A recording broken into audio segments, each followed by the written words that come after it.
I want to ask you something. Think about the last significant change in your life. Not a small one, a real one. A career shift, the end of a relationship, leaving a community you'd given years of your life to, becoming a parent, losing someone, moving countries. Now think about how people responded to you during that time. Did they understand it? Did they celebrate it? Or, and I want you to sit with this, did some of them make it harder? Did some of them look at you changing and decide that the problem was you?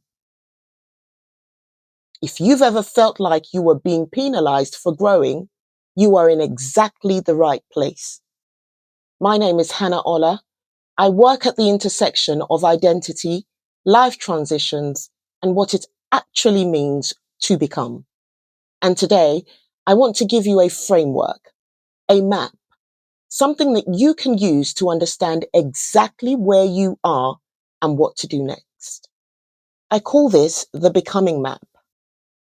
Every major life transition, without exception, moves through 3 stages, not always at the same speed, not always in a straight line, but always through these 3 territories. Stage 1, the before self. Who were you when the chapter started? Stage 2, the liminal space. Now, this is the in-between. This is where most people get stuck. Stage 3, the emerging self. Who you are becoming, even if you can't fully see her yet. Today, we're going to talk through all 3, but I want to spend the most time on stage 2. Because that's where the real work happens. And that's where most people are when they find content like this. The before self is the version of you that existed before the transition began. And here's what's important to understand. The before self isn't a lesser version of you. She wasn't wrong. She wasn't broken. She was doing the best she could with the information, the environment, the sense of identity she had at the time. But something happened. Maybe gradually, maybe suddenly. Maybe you started asking different questions. Maybe something happened to you that you couldn't unhappen. Maybe you simply started to, want more or something different, and you couldn't make yourself stop wanting it. That's stage 1 ending. And here's what no one tells you about stage 1 ending. It doesn't feel like freedom. Not at first. It feels like loss. Because you're leaving something familiar. Even if what was familiar was limiting you, the familiar has a particular kind of comfort, even when it's a comfort built on smallness. I've worked with people going through significant life transitions. And one of the most consistent things I hear is, I know I needed to leave. So why do I feel like I'm grieving? Well, because you are. And that grief is not a sign you made the wrong choice. It's a sign you were present for the life you had.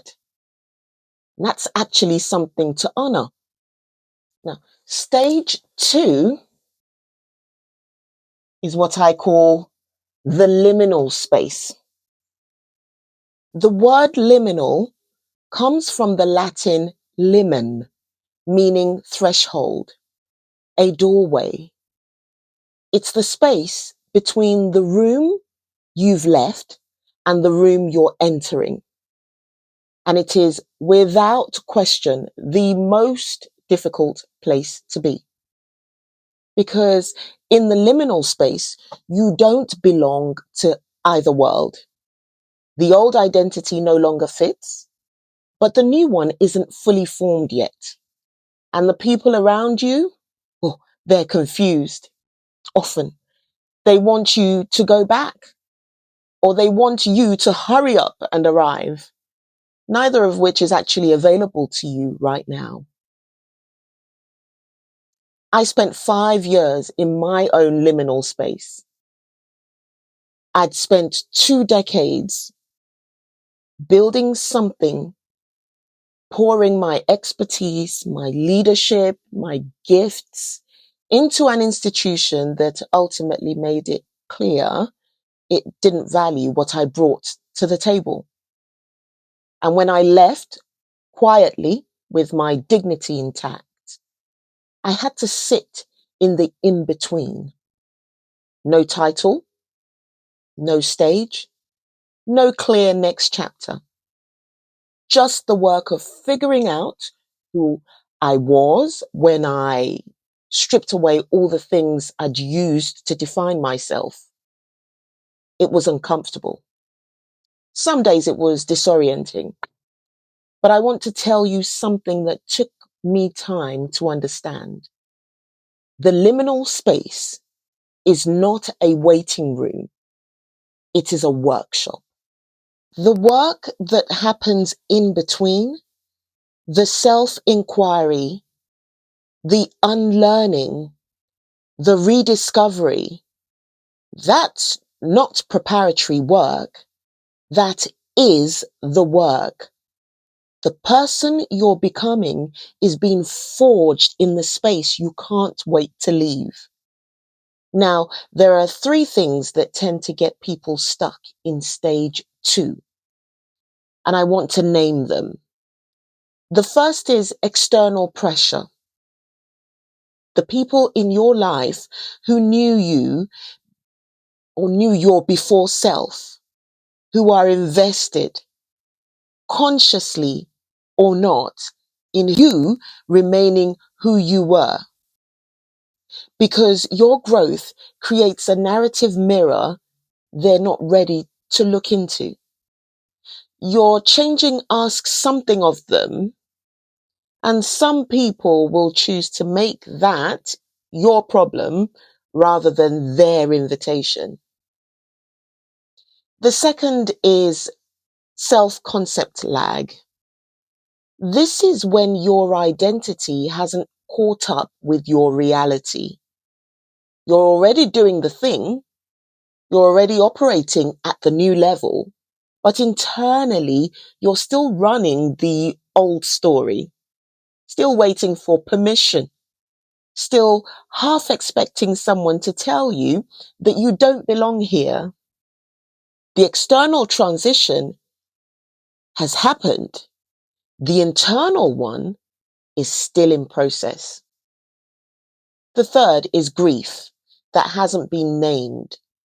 When we don't name the grief of transition, it doesn't go away.